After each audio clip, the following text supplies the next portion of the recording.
Hey, beautiful people. This is Say It With Your Breast podcast, where we commune to listen to, learn with, and love on some of Louisiana's amazing female founders. We're all just navigating through business, relationships, and self-discovery. This is a no judgment zone where everyone is empowered to speak up with conviction. As the Kevin Hart joke says, say it with your chest.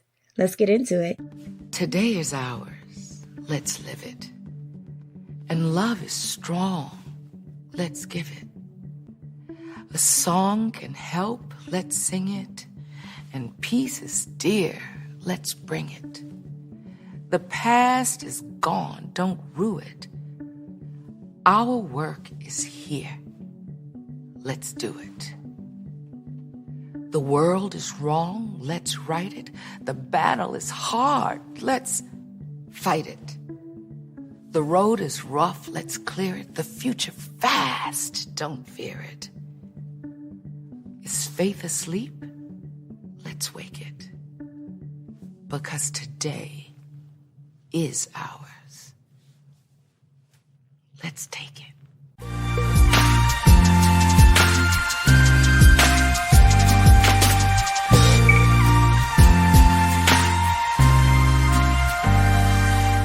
So, hey, everybody, welcome. This is another episode of Say It With Your Breast podcast. I'm so excited about today's guest, Nicole Deggins. She is the founder and CEO of Sista Midwife Productions. And let me make sure I give her full credit. Nicole Deggins, CNM, MSN, and MPH. That's it. That's it. So, Nicole, I'm going to dive into your bio. I want everybody to know how dynamic and outstanding you are. And then we're going to get into questions. Is that cool with you? Sounds good. That's good. Okay. So, Nicole, I'm so excited to present Nicole's bio to you guys. You guys have no idea. All right. Nicole Deggins is one of the country's leading birth advocacy experts, named the Midwife Shifting the Narrative by Essence Magazine. She is a sought-after trainer, public speaker, and community educator working to eliminate perinatal disparities and bring transparency to prenatal education and the medical, don't judge me, make sure I say this right, obstetrical. There you go. Yeah. Okay. Got it. Nicole provides education, training, and consultations for communities, birth workers, and organizations that work with childbearing families. She's a dedicated leader, mentor, and consultant, and actively supports efforts to increase the numbers of African American midwives, doulas, and birth advocates. That's a big deal, you guys. With over 2 decades of experience working inside the medical obstetrical, with over 2 decades of experience working inside the medical obstetrical, I'm going to get that word. With over 2 decades of experience working inside the medical obstetrical system, Nicole's views and style of training are radically different, and we're going to get into that. Her combination of real-life experiences combined with her vivid storytelling, her willingness to share insider secrets, and her unprecedented passion allow her to connect with her students and her speaker audiences in a full and unique way. And I can tell y'all that is the truth. She is dynamic. Nicole uses a powerful delivery style to inspire individuals toward a paradigm shift about birth and birth justice. She believes that birth is the revolution, and if we collectively begin to change how we birth and how we support each other during childbearing, we can literally heal ourselves and our communities. Nicole is the creator of the Sista Midwife Birth Sister Training, the Louisiana Healthy Birth Ambassador Training Initiative, and the largest online Black midwife and doula directory. In addition to her training and community work, Nicole is a founding member of the Louisiana Doula Registry Board and has spent time as a member of the Louisiana Pregnancy Associated Mortality Review Committee, the Louisiana Healthy Moms, Healthy Babies Council, and as a faculty member of the Louisiana Perinatal Quality Collaborative. Welcome, Nicole. Oh my God. Thank you so much. You know, when you write a bio, you're writing it. And then when you hear it read back, you're like, oh my God, that's a lot. Why did I say all that? No, you've done all that. Hello, you have done Oh. this. So on top of being a mother, like you are killing it. And I am just, you have no idea how honored I am to have you. I have so many questions and I know our listeners are going to really take so much from this. So let's dive into it before we get into questions about all of your experience and sister midwife, birth sister training. Let's just learn you. How are you today? Where are you from? I am doing very well, thank you. And I hail from the great city of New Orleans, Louisiana. You know, like I tell people from outside of the state, you're from Louisiana. No, ma'am, I'm from New Orleans. There's a difference, right? Listen, I had this conversation yesterday. Oh my God, I forgot who this conversation was with, but I had this conversation yesterday and we were talking about traveling the world. And it was with a closing attorney. And he was like, yeah, when I travel, I always tell people that I'm from New Orleans. I don't say the United States. I don't say Louisiana. I say I am from New Orleans. And sometimes I have to say Mardi Gras for them to understand what. But yes, so do you feel like growing up in New Orleans really played a huge role in the journey you decided to take in your career? You know, I don't know if New Orleans directly played a big part in my journey, in my career. I would just say like my mom played a big part, and then my grandmothers played a big part. But I can't say that there is anything in particular about New Orleans that seeded who I am now as Sister Midwife Productions, except for the one thing I can say is my first job as a registered nurse was at University Hospital, right when they left charity doing OB and moved into University Hospital, and working in that hospital system and watching how the young women were treated who were literally my age, who looked like me. I was 21 years old, you know, and so they were me. And so in that sense, it was like, why y'all treating these New Orleans girls like this? Hold up. You know, that certainly inspired me to want to go back to school and do something bigger. But growing up, I don't think necessarily shifted me in any kind of way or seeded me in a particular way to do what I do now. Gotcha. And so how did mom and play that role? Like what were they? Well, my mom was a nurse practitioner.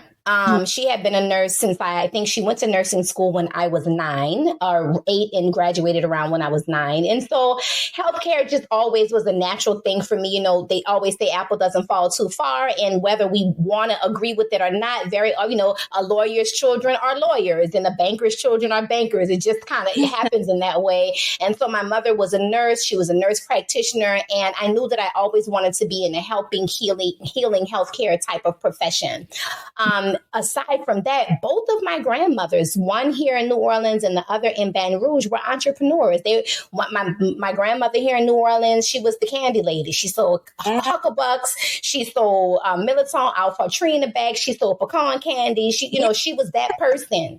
And so it was always like, okay, mommy gonna get her money, like, right? So I always admired that. And then my granny, who was in Baton Rouge, she owned a bar room. And she was always a hustler, or she owned land, she owned animals, she owned apartment buildings. So in my mind, I always knew that there was a place for me to be an owner of things, including a business. And there was always a path for me to decide how and where and why and how I was going to make my money. That's amazing.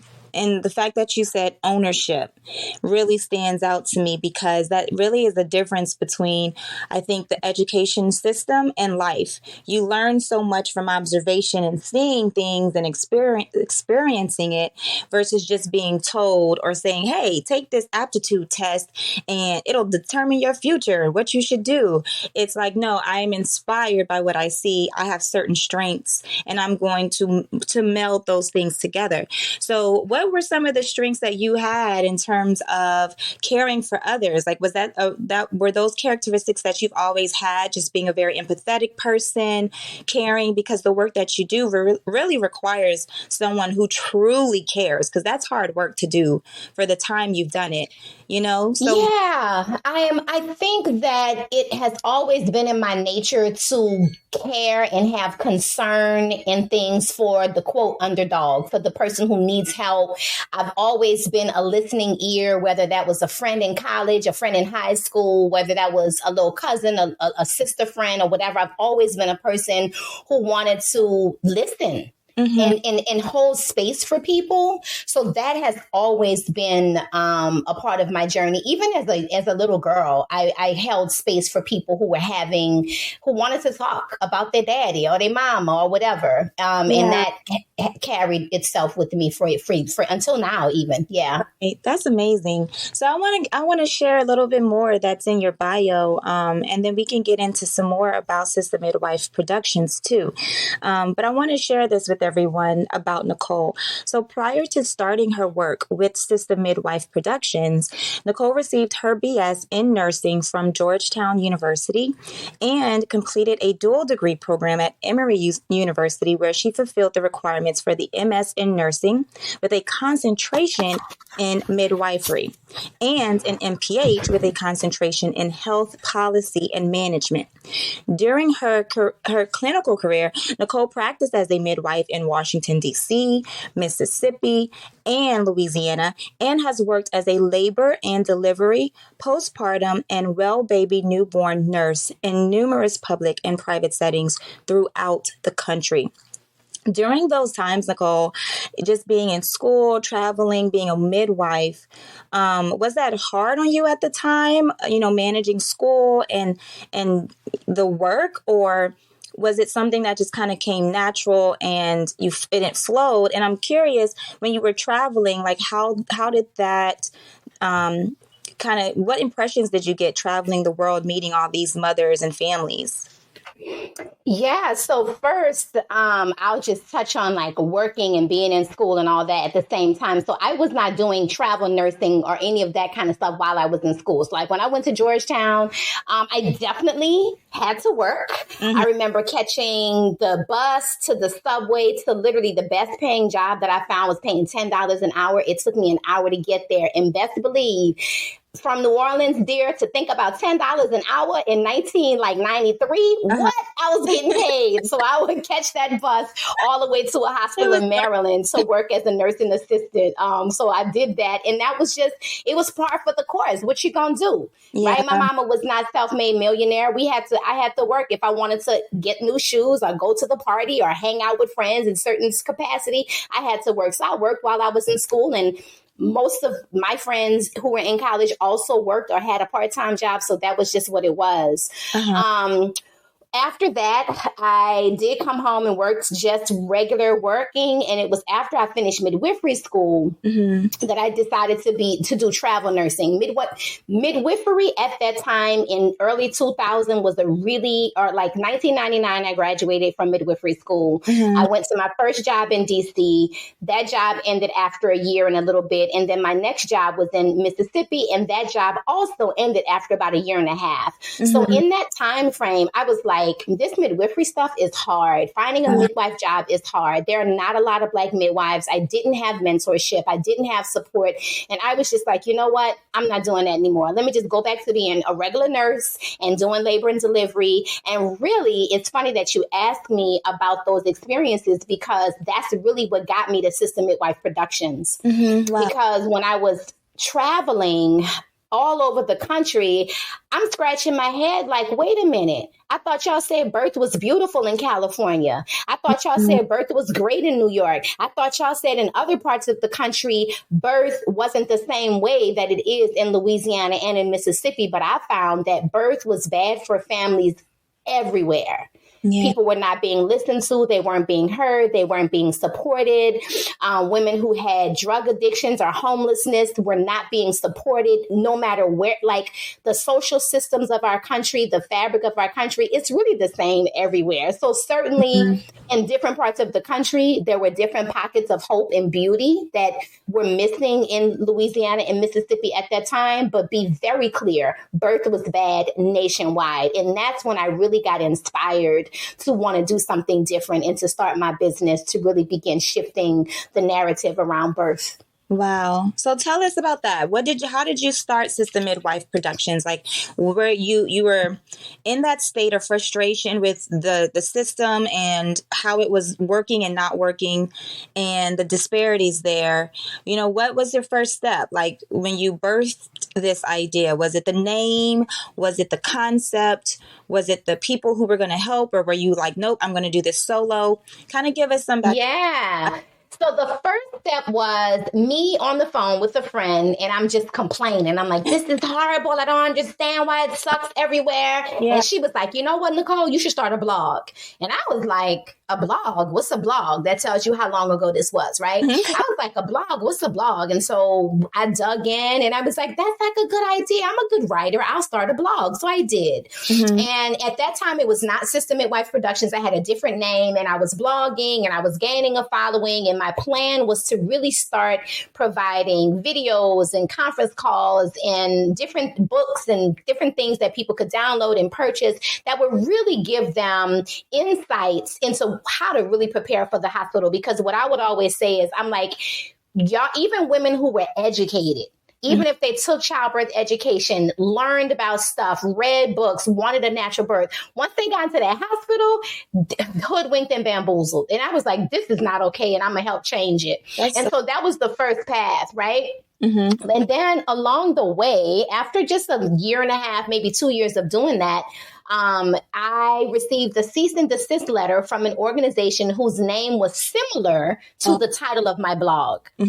And at that time, I was not making any money. And so it was like, okay, I'm not about to fight an international, or it was like a big international organization, right? Like, I'm not about to fight y'all over this pettiness. Y'all are crazy. It's not the same. We're not doing the same thing. There is no confusion, but if y'all want it, y'all can have it. And the other piece was, at that time, I was actually getting lost in the sauce.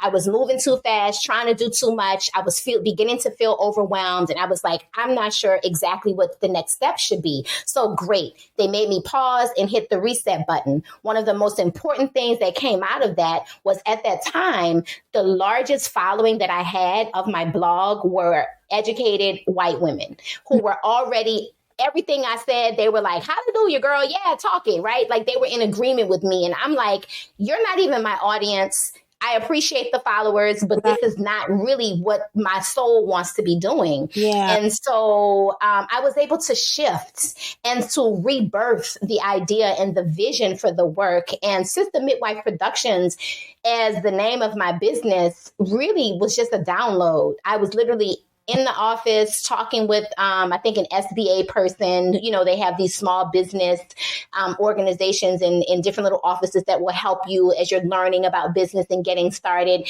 And she was like, well, what's the name of your business? And I was like, I'm not really sure. And literally it was like, download Sista Midwife Productions, right? And I just went with it. It was great. I love when that happens. It's a download. Yep. Done. Beautiful download. Right.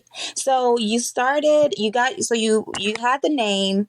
Did you know immediately what you were going to do in terms of the different layers? Because you're not just doing consulting with professionals, but you're speaking and, you know, are these all different things, like consulting with community organizations? Did you know immediately that you wanted to go to the organizations, or did you start off like family to family, like direct? Yeah. Where I am now is not at all where I started, right? So in my mind, I was going to be a business that catered to, I was like a virtual virtual midwife. I am your virtual midwife. You're pregnant. You have questions. Let me teach you one-on-one how to navigate this system. Download not my podcast, but like download my recording. Listen to my call that I'm doing next week. Learn the language that you need for you and your husband, you and your partner to walk into the hospital and have a better birth. Don't worry about that birth plan, girl. I got you. Let me tell you exactly what to say. So that was the original thought. I was going to work directly with families doing childbirth education, virtual stuff. And what I started finding was that whenever I would do my free calls, because I hadn't started making money yet, but whenever I would do my free calls, the people who signed up for my calls were like 90% birth workers. They were already doulas. And I was like, okay, that's something to pay attention to. Right. And so that's how I began to realize that I needed to shift a little bit who my target market was. And then just because of my connection and my desire to do grassroots community work, I was working in New Orleans, doing some volunteer work or doing some organizing around birth advocacy. And there was a lot of desire to teach families about the benefits of doulas and what a doula was, and to encourage families to use doulas, which we can get into that in a second about what a doula is. But then what I realized was we were having these ideas in these meetings and laying out this plan to educate the community about doulas, but we really didn't have doulas in the city. You could literally count the number of doulas on your hands. And so it was like, okay, our plan is not going to work because we don't have the people out here in these streets. Right. And so through that, I began the process of becoming a doula trainer. And when I say I began the process, it's not like it was a formal process. I have been a nurse for 20 years. This is what I know. This is what I do. I'm about to drop this curriculum on y'all, and I'm about to bring you the information. Right. So it was like nobody ordained me a doula trainer. Right. I wrote my curriculum and I put it in the streets, and it has done well. And so from there, it's like, okay, now you're training doulas. What else needs to happen? Who else needs to be educated? Right. So the community needs to be educated. So I started engaging with the community in different ways, doing various different events that I would hold. I like to call it edutainment, where we're having a little fun, but we're also learning about a very important issue. And then from there, really, the consultation piece came naturally because, like, at this point, Sista Midwife Productions, we're on 11 years, 10 and a half years. And there are not that many organizations and individuals who have been in the Black maternal health space as long as I have, particularly in Louisiana. Right. Like, there's just a couple, like, we all see each other and know each other because it's just us, right? So if you're now Black maternal health is on the national radar. Now Black maternal health is on everybody's radar. So now you want to talk to somebody. So who are you going to talk to? You're going to look to see who's already having the conversation. Well, I've been having the conversation for over 10 years, publicly. And so naturally, that just fell into, it was just a logical progression. And so was that when you decided to monetize, when you had your curriculum in place? Yeah, that was the first. Yeah. Yep, it was, because interestingly enough, I was attempting to monetize before, but I was doing the one-on-one private pregnancy coaching, right? Like I was going to be your virtual midwife. I had a couple of paying clients, but very few, maybe like probably 3 or 4 total. And so I was waiting for that to take off, but then it was like, okay. And I started the directory in 2012. It was free. It was a total labor of love. So I wasn't making any money with that. And it was in 2013 when I started doing my doula trainings. That's amazing. And that was like, oh no, you got to pay for this part. It's basically continuing education. I mean, you pay for continuing education in any career path. So, right. And beyond that, it's actually it is your foundational education for most of the people who have come through my training. Really? It's their foundation. Like, they're not doulas. They want to be a doula. They want to be a birth work, and they come to me and I give them my training, and now they have a career.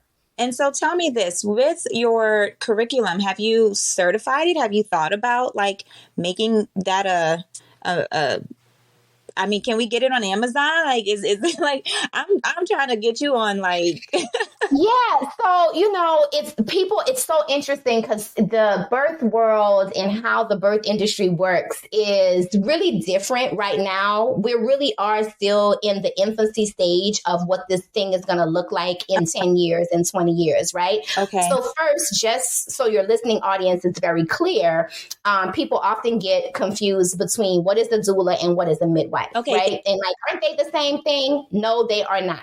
So as a midwife, you have 2, 4, 6 years of clinical training. You are a medical provider. You can diagnose people. You can prescribe medications. It doesn't matter whether you're a home birth midwife, hospital midwife, birth center midwife. You are skilled at monitoring the health and well-being of that mother and that baby, and you are responsible for making sure that everybody comes out on the other side safe, happy, and whole. Right. So you're checking blood pressures, you're doing labs, you're helping you literally catch the baby as the baby comes out. You do not do high risk generally. Okay. But you do. And most women are not high risk. I mean, 80% are completely low risk. Another 10% have a little minor something. It's very few women who are really significantly high risk. We hear about all of those horror stories, but most women are not high risk. Right. So that's your midwife. Your doula is a non-medical, non-clinical person who is trained or untrained to support you mentally, emotionally, spiritually, and literally physically. Like maybe they'll rub your feet, rub your hips, give you what's called the hip squeeze, counter pressure, pressure points, right? They bring you food. They hear you through your pregnancy. They listen to you. They help you learn how to advocate for yourself, but they are non-medical and they are also unregulated. Midwives are licensed and regulated differently from state to state, but they are licensed and regulated in every state. Doulas are unlicensed, unregulated individuals who took a class or not. Right? Mm-hmm. If you have 5 babies, I bet you know what to do to help somebody have one. I bet you know what this person needs when they're in labor and they're feeling uncomfortable because you have that experience, right? So that's just like the foundation of that. So for me, there is a thing called, quote, a certified doula. Right. And usually what happens is you take a class, your class will be anywhere from 16 hours to 40 hours. And after that class, you read some books, you write a book report, you go to a herbal class, you take a CPR class, maybe you do a few births, you turn in paperwork to your training organization, and then your organization says, oh my God, congratulations, now you're certified. I have a process like that in place. It wasn't until very, very recently as they're beginning to have more conversations around regulations and reimbursement for doulas that people are now seeking certification. Up until now, ain't nobody wants to be certified because it didn't make a difference. It doesn't matter. Right. And it still mostly doesn't matter. But in 5 years and 10 years and 15 years, it's slowly shifting. Right. And that's a beautiful thing that you are the face, the voice, the energy behind this, in my opinion, for New Orleans and for Louisiana and for really the United States, because Black women don't have this representation most times in this education. And I have a friend who's in that process of, just her birth journey and her I guess, pregnancy or trying to get pregnant or that whole perinatal experience. Right. And just trying to figure out like who should be my team. You know, she's had some unproductive and really uncomfortable interactions with some of the people who were on her team. And she's like, this doesn't feel right. And I got to trust my gut, but they're supposed to be want to trust them. Is this common? Is this just, I don't know. Is this common? It's unfortunately very common. And what I try to help people see is there's 2 things. People will say stuff like, well, if you don't like this kind of work, you should get another job. Sure. But they're just like there are horrible teachers, just like there are horrible tax accountants, just like there are horrible real estate agents. People get into professions and then sometimes it's not in alignment for them. Maybe they're having a bad day. Maybe they just really suck. Yeah. Maybe they are just a bad person, but all of those things are real for every profession, including being a midwife or an obstetrician. And so a lot of times people make the assumption, well, you're a doctor, you're a midwife, you're supposed to love your job. I do sometimes. Right. And sometimes I don't, just like any other job. Right. So that's one thing. But this is one of the primary reasons why I started the Black Midwives and Doulas Directory, because we know the research tells us that if you are a Black patient, and this is beyond perinatal, right? This isn't anything. If you are a Black patient, you're going to have a better experience, statistically, a better experience and a better outcome when you have a Black provider. So it was important to me that I not only help train more Black providers, but I also help connect families to those Black providers, not just the ones I train, but in general. So like for your friend, hey, tell her to visit sistermidwifedirectory.com. Search by state first and then narrow down by city if you need to. Find you somebody to talk to who does look like you, who you feel like is in more alignment with some of your values. We are also not a monolithic people. So certainly not everybody on the directory is going to fit everybody, but it is certainly a step in the right direction. Right. I love that. So one of the things that stood out in your bio too was the fact that, and it's in here about the delivery style that you use to inspire people, and specifically this right here. I love this sentence. To inspire individuals toward a paradigm shift about birth and birth justice. It's the birth justice that kind of gives me chills. What is that to you? What is birth justice to you? And how are we going to get through that to move faster toward that paradigm shift? Yeah, so for me, when I think about birth advocacy and birth justice, it is just the right to be pregnant and to have your baby in the way that you desire. It is the right to be able to stand up and say, no, I don't want you in my room. I want that person in my room. It is the ability to ask for just care, something that is just, that is good, that is righteous. You know what I mean? Because right now, as your friend has experienced, there are lots of places where people are receiving injustice in the delivery room. And I'm like, this is supposed to be a joyful experience. You are doing God's work, the work of the Creator. You are walking alongside of God as you bring forth life. And all of a sudden, you're being abused, disrespected, talked bad to, down to, ignored. Right? So justice is like righteous. I want righteous care. I want righteous people helping me through this journey so that the story you just shared about your friend is not the norm, but it's really non-existent. But unfortunately right now, it's almost the norm. Right. So how does that start to change? And I know that your directory, the consultations, the events, just educating mothers that they even have this option to have someone with them to help them advocate when they're really so vulnerable and really, you're like, you want to say something, but should you say something? So the fact that we even know that these resources are becoming more, I guess, norm and more accepted. And like you said, moving toward spaces where they can be paid for so that mothers don't feel like it's a burden or anything like that. Is that a way that we move towards the paradigm shifts? Like you said, working with the hospitals and working with the community centers. Do you see I mean, quite honestly, I'm going to tell you what, this is where I'm different. I believe that the paradigm shifts when we really just get into the community and communities then take control over birth, right? So number one, we start having more midwives and we start having more people saying, let me consider home birth. I get it. Everybody's not ready for home birth. I understand that, but just consider it. Consider there before 1950. We was birthing at home. We've only been birthing in hospitals. In New Orleans is different. We had Charity Hospital. Like my grandmother was born at Charity Hospital. So it's a little bit different for us. But if we look at the birth experiences across the country, we've only been birthing in hospitals for 100 years. That's it. Just 100 years. That's your grandmother and that's all.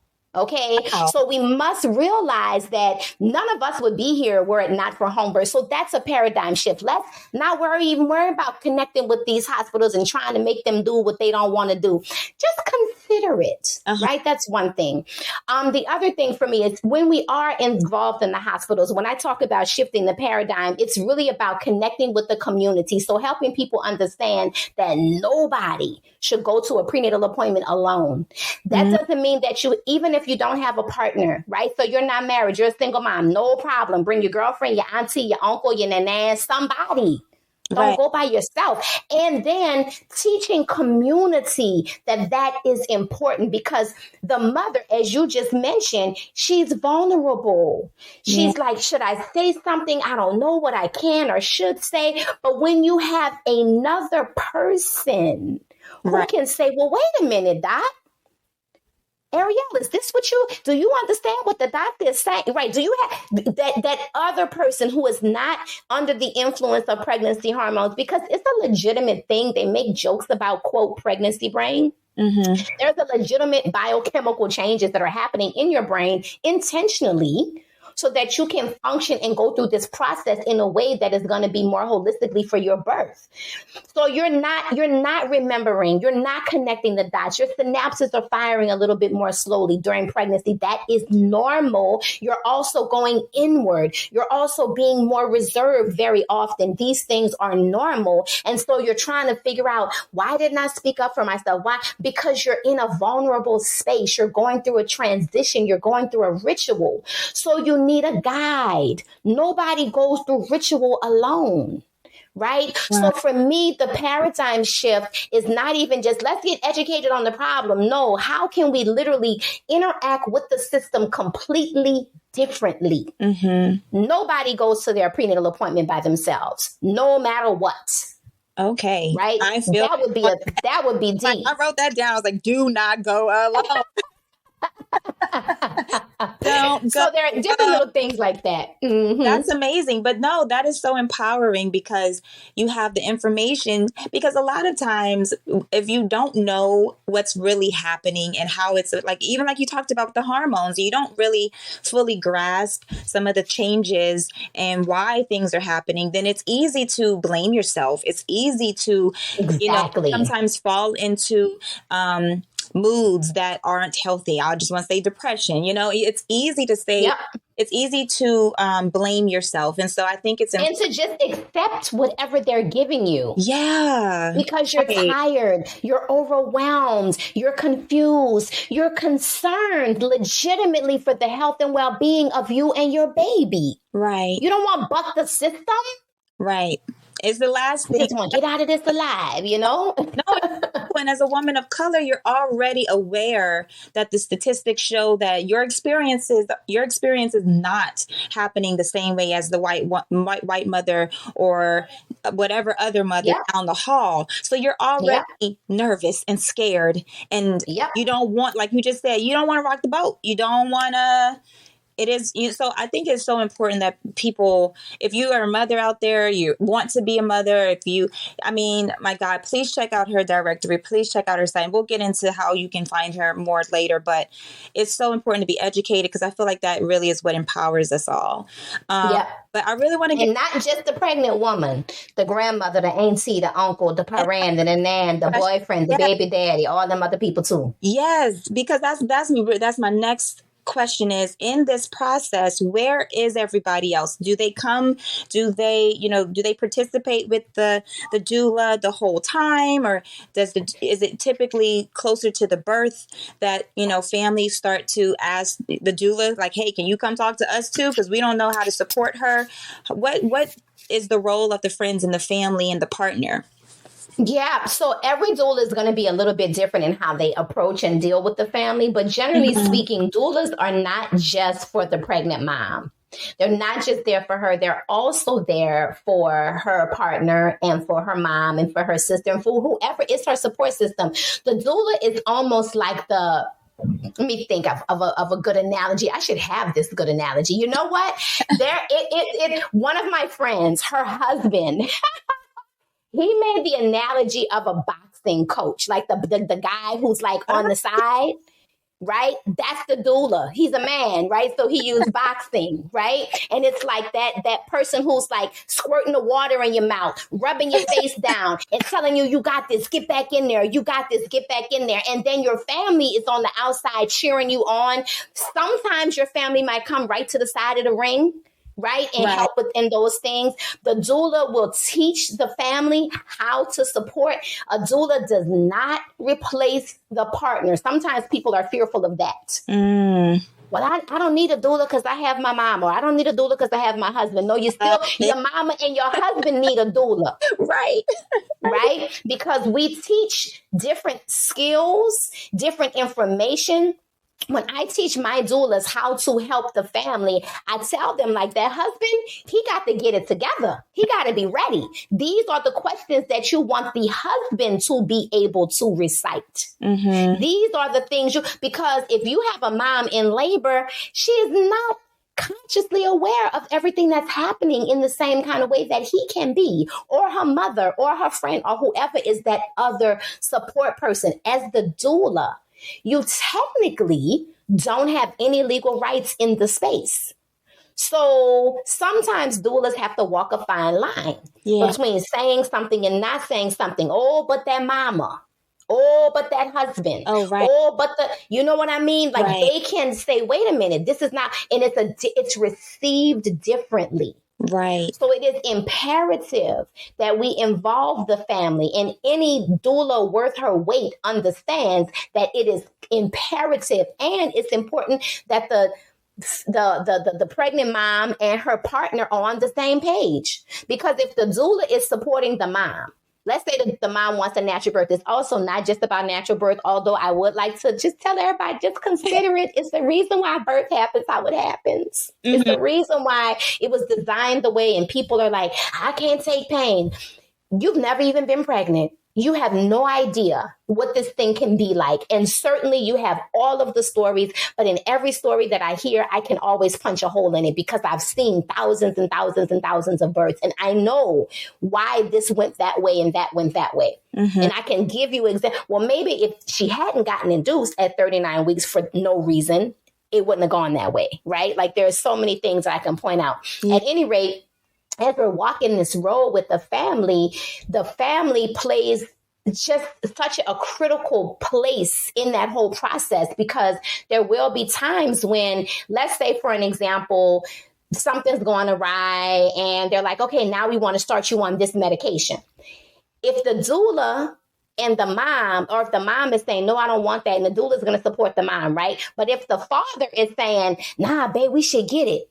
Now there's the conflict. Now the physician sees a hole in the team. Now the physician sees a weakness, and the physician is going to go hard to try to convince the family by way of the partner to acquiesce to their wishes. But when you have a partner, a mama, two people on the same page with the pregnant woman, it's a different fortress. That's the protection that so many mothers want. They just want to be protected by all of the people around them. That is beautiful. Nicole, the work you do, oh, my God, I can't fathom how you take in all of these stories and you've done the direct service, you've done the trainings for professionals doing the direct service. Has there ever been a story that just stuck with you where you were like, man, just something that just kind of either stuck with you in a good way or maybe not in a good way? How much time we have? I'm just joking. Definitely. There are a number of stories. There are stories that I can recount where I literally watched this little girl one day. I watched her transform. I literally watched her become a different person as she gave birth. She had a natural birth. She had a lot of sexual assault and trauma in her life. She came in the hospital, head hung down, despondent, meek, barely could look at you, couldn't make eye contact. And literally within 12 hours after she had that baby, she was like, what? Like, I was like, oh my, I literally watched it. And I'm saying literally so much because it was like I could see she was literally a different person. It was phenomenal. I've also, unfortunately, as a nurse who had a job and who had bills to pay and wanted to not rock the boat too much, because to be very clear, I was the nurse who rocked the boat. I questioned orders. I argued with doctors. I didn't do stuff that I didn't think was appropriate. I would be like, I'm not doing that. That doesn't seem safe to me. You know what I mean? I would give report. Well, Nicole, why didn't you give such and such? Because that's against logical policy. Like, I'm not, you know, like you would be amazed at some of the things that these physicians would ask you to do. And I'm like, I'm not doing that.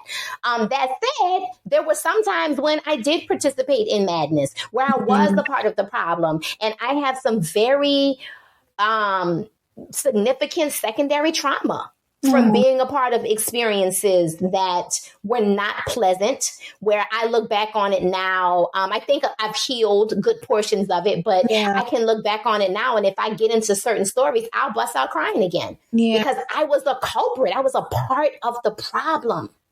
A part of, you know, so both, you know, and I think that's what you've turned that into such a gem. I mean, Cold Under Pressure, you know what I mean? Like you've turned it into something so new and something revolutionary. Like you said, it's a revolution. Birth is a revolution. Okay, come on. Just like you saw this young lady transform, this little girl transform, like you've transformed the experiences of so many more clients, you know? When your doulas come back to you, do you feel like that, man, like we're really changing lives? Like, do you feel? Oh, yes. Work oh my God. The impact is, yes, ma'am. Yeah. So 2 things happen for me with my doula training. Number one, I am not only about training people to serve, but also healing people to serve. Right. Ooh. So in my doula training, and healing people spend time healing themselves. Right. Many of the women who get into birth work, they're getting into birth work because they have been damaged in their own personal birth, either directly or secondary trauma. They've experienced it, right? And so they're like, nobody's going to ever experience what I experienced, but they've not ever healed from that. So during my training, I offer language, opportunity, motivation, information to help them transform their mindset around their own experiences and around birth in general so that they can serve better. And I know that that is working because I see the testimonials that come across my email about how the training changed their lives, right? So I feel so blessed and so good and so excited about that. And then I get constant confirmation when I do talk to some of my doulas that I've trained and they tell me about, girl, let me tell you about this birth. Let me tell you about that birth, right? And they tell me these stories about people that they're helping, not just to have powerful births, but literally, I got this client, she's getting discharged tomorrow. She's homeless. She don't have nowhere to go. No. So I'm on the phone for 6 hours finding a shelter for her to go to. So we're changing lives. Right. You understand, on a deeper level. Right. And that changes the life of that child. Exactly. And that changes generations. Exactly. It's about generational healing. It's important. That is so powerful. How do you take care of you? I mean, you talked about a little bit of, you know, the ups and the downs, but overall ups, you know, how do you take care of you? Do you have a meditation or a mantra that you tell yourself, or so I have I do a number of different things, not as consistently as I should, but I love a good healing bath. I am definitively somebody who uses affirmations, mantras, and speaking things out loud. I have an affirmation playlist that's about 45 minutes that I listen to at least 5 times a week. And each song was chosen very specifically. And depending on how I'm feeling in that day, I will start at the beginning and let it run all the way through. Or I might start in the middle, depending on what kind of energy, or you know what I mean? I might just listen to pieces of it. But I definitively touch that playlist at least 5 times a week. I just really got back connected to my Hot 26. Ooh! And I'm so happy. Hot yoga. And, like I am a traditionalist in it where I really like the original 26 postures with the dialogue that was taught the way Bikram taught it. Unfortunately, he has tainted his name and tainted the industry because he's an idiot and a jerk and a rapist and all sorts of other things. And so now like people call it Hot 26, right? But it is a powerful, powerful form of yoga. It has healed me, and I am so happy. I just very, very recently reconnected, and I already, after just a few times going, I'm like, yes, I'm so happy to be, since COVID, really. Yeah. I hadn't been able to get back in there, and it feels so good to be back at doing that. And I try to play with my daughter a little bit. I'm trying to. I don't enough. I take vacations. I take real time off. Yes. I go away.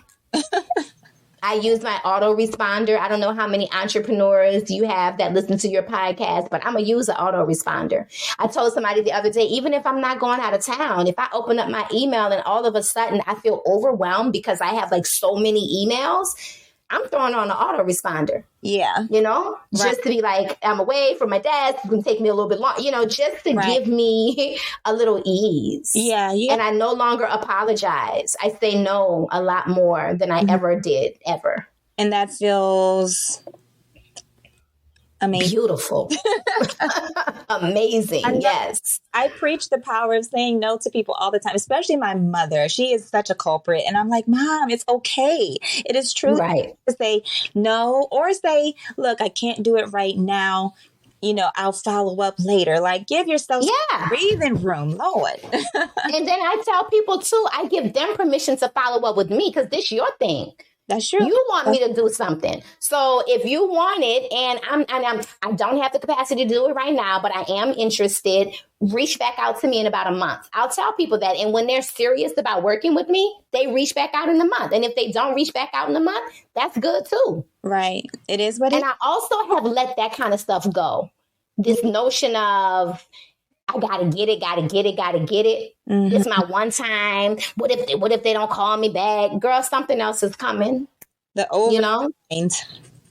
like, it's one thing to, have your grind, and I respect it. I myself am that person.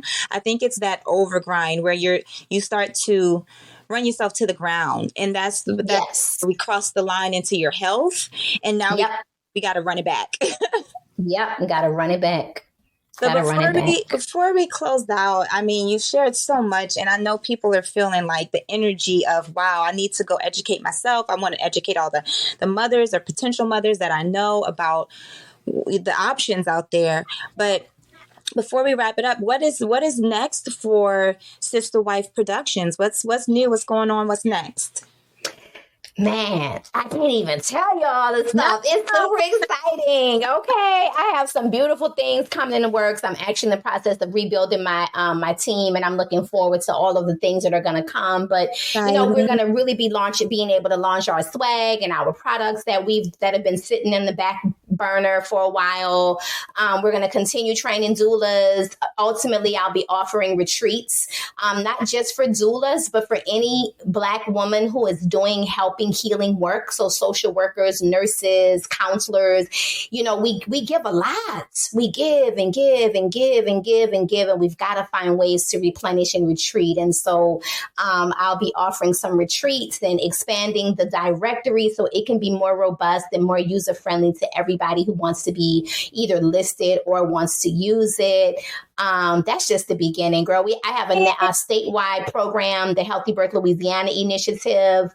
I'm really looking forward to continuing to grow that and to even taking it nationwide as well. So there's a lot. I'm excited. I'm excited for you because I know it's amazing. I know it's going to be even more amazing. I'm excited about these products. I love products around here. So.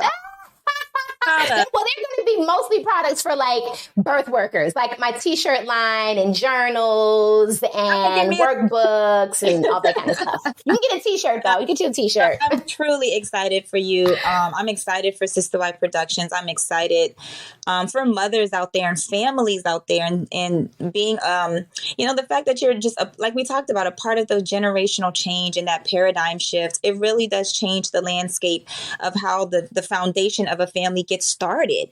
Like, that's important. Mm-hmm. That's so important. Yep. So how can people find you? And if they're interested in becoming a doula, where do they need to go? Yeah. So the easiest thing to do is follow us on Instagram at Sista Midwife, Sista Midwife, MIDWIFE. That's like the easiest thing. We are SistaMidwife.com with Sister Midwife on Facebook, even though I don't really engage on Facebook. But if Facebook is your thing, I do have a page there.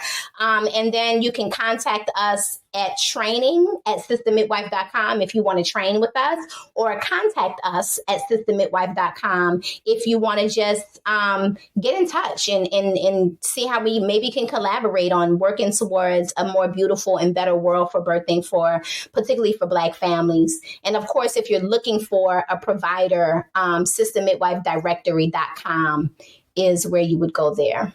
Perfect. And I will definitely share all of the links because it's just game changing what you're doing. I'm so honored that you took the time to share your stories with us. Definitely. Oh, it was exciting. It was a great conversation with you. Thank you. I'm glad you enjoyed it.